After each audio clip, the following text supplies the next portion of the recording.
Your mind is lying to you. Not because it wants to hurt you, but because it's trying to protect you. And every time you replay an awkward conversation, you obsess over a future decision, or imagine every possible thing that could go wrong, your brain convinces you that more thinking will create the more certainty. But the truth is the exact opposite. Most people, they suffer because they think too little, they suffer because they think too much. And overthinking is one of the most common forms of self sabotage in modern life. It disguises itself as productivity, preparedness, or preparation and intelligence, and but underneath all of that, it's usually fear. Fear of making the wrong choices, fear of failure, fear of judgment, fear of uncertainty, and the longer you stay trapped in that cycle, the harder it becomes to move forward. And the first thing you need to understand is that overthinking is not problem solving. Problem solving creates that solutions. And overthinking it creates some loops. And if you spent hours analyzing a situation only to end up feeling more confused than when you started, you already know this. Real problem solving moves you towards action, and overthinking keeps you standing still. Imagine you're standing at a crossroad with two paths in front of you. A problem solver evaluates the options and makes the best decision available, and it starts walking. An overthinker stands there for days trying to predict every possible outcome before taking a single step. The irony is that certainty never comes, and life doesn't work that way. Most of the information you need only appears after you begin moving. Another reason overthinking becomes so destructive is because your brain is terrible at predicting your future. Yet it constantly tries anyways. You imagine the worst case scenarios, the potential failures, the embarrassing moments, and endless disasters. And the problem is that your mind treats imagination as evidence. Just because you can picture something happening doesn't mean it's likely to happen. In fact, most of the things people worry about never occur at all. Studies have repeatedly shown that a large percentage of our fears never become reality, yet people spend years carrying emotional burdens for events that exist only in their imaginations. Thinking about how much energy gets wasted that way, hours of stress, sleepless nights, anxiety, lost opportunities, all because of situations that never arrived. And one of the biggest causes of overthinking is the belief that there's a perfect decision. People spend enormous amounts of time trying to find the ideal answer, the perfect career move, the perfect relationship choice, the perfect investment, the perfect opportunity. But perfection is an illusion. Most successful people don't make perfect decisions, they make reasonable decisions and then they adapt. They understand that the progress beats the perfection, and every single time, waiting for the perfect moment often guarantees that that moment will never come. Another trap is analyzing the past. Many people replay old mistakes over and over as if mental review will somehow change what happened. They revisit the conversations, the decisions, the failures, and regrets repeatedly, but the past is not a problem that can be solved. It's a lesson that can be learned. There's a massive difference between reflection and rumination. Reflection asks, "Oh, what can I learn from this?" Rumination asks, why did this happen? Over and over without ever reaching a conclusion. Reflection builds wisdom. Rumination, it builds that frustration. If you find yourself trapped in old memories, ask whether you're actually learning something new or simply reopening the same wound. Most of the time, it's the latter.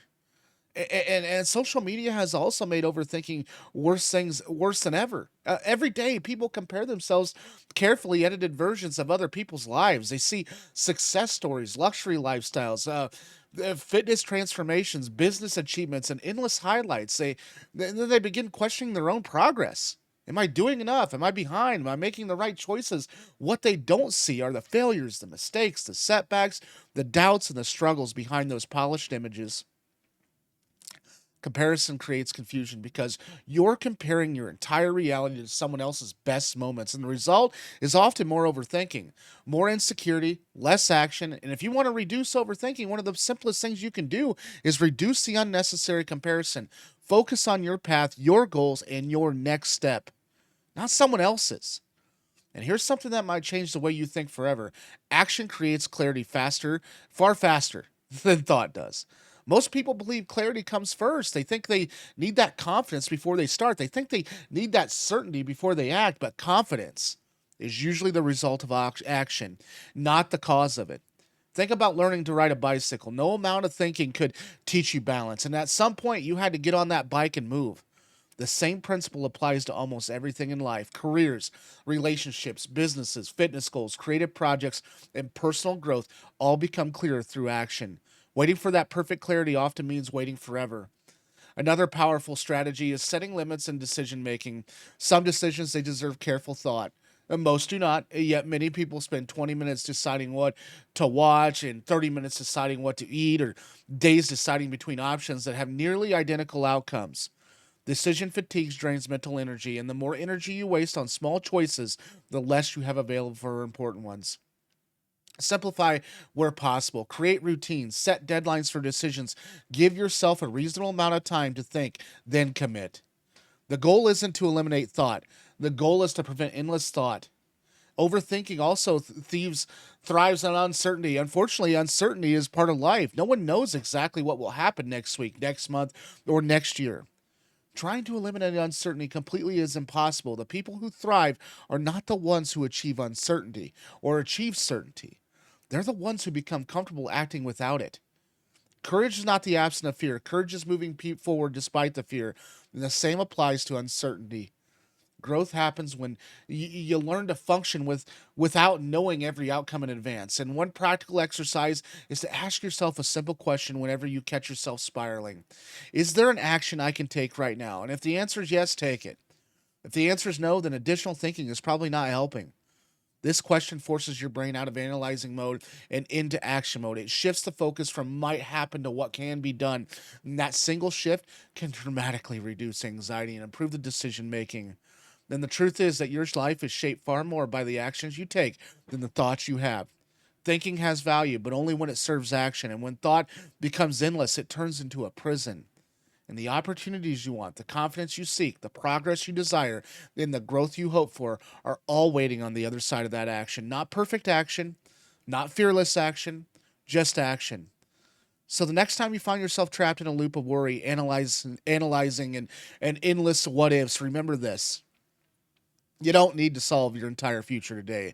You do not need perfect certainty before taking the next step. You do not need every answer before beginning. And most things you fear will never happen. And most of the answers you seek will only appear once you start moving.